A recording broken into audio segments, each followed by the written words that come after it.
The question is, what is the significance of mapping the Great Continuum of Consciousness?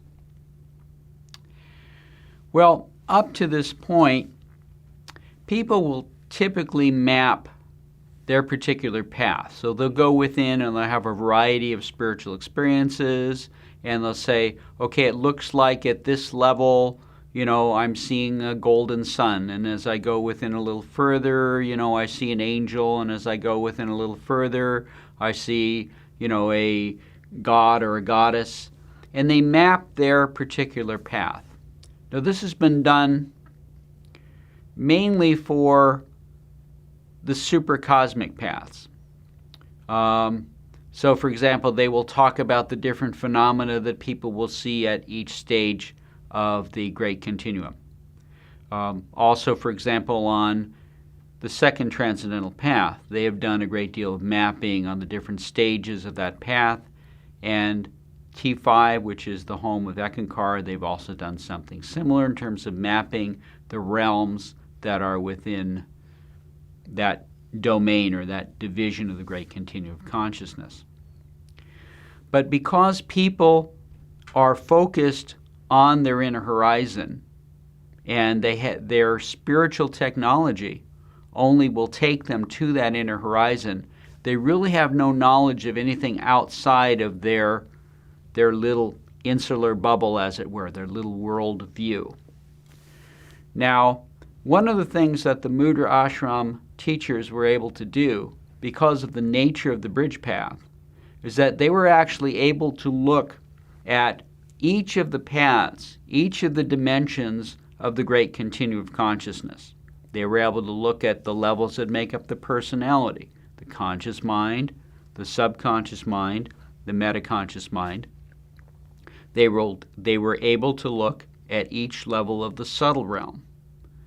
They were able to look at each level within the planetary realm and trace the different visions that people have on each of the 7 ray tracks.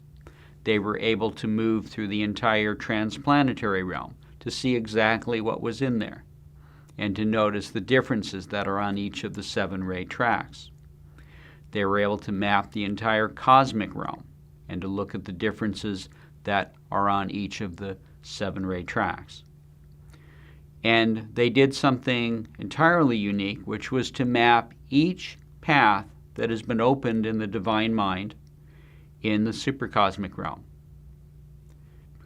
The bridge path, on which the majority of our lineage dwells, the first transcendental path, the second transcendental path, the third transcendental path, the fourth transcendental path, the fifth transcendental path, the sixth transcendental path, which really has not even been open to humanity yet, and the seventh transcendental path.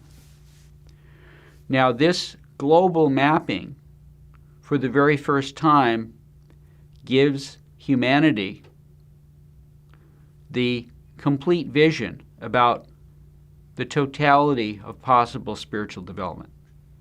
Nothing like this has ever been done.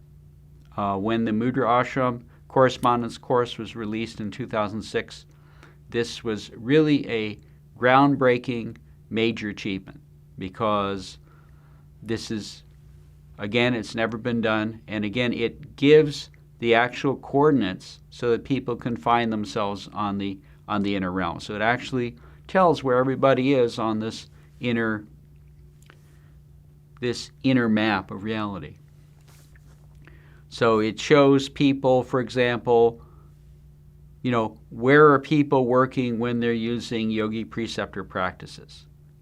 Where are they working and what are they seeing if they're practicing a meditation in the transcendental realms? So it shows them exactly what they're seeing. It shows them the major stages on the path, and it breaks it down into a coordinate system.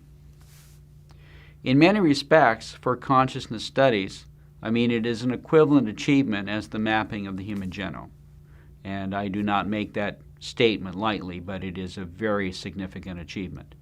And because we now have access to this information, those that follow after us can begin to research and gain more information about each of these tracks, each of these paths, so we can gain concrete knowledge as to what are the different dimensions of this realm and what are the variations as they are processed through each person's consciousness. How does their vision of this basic structure change the perception?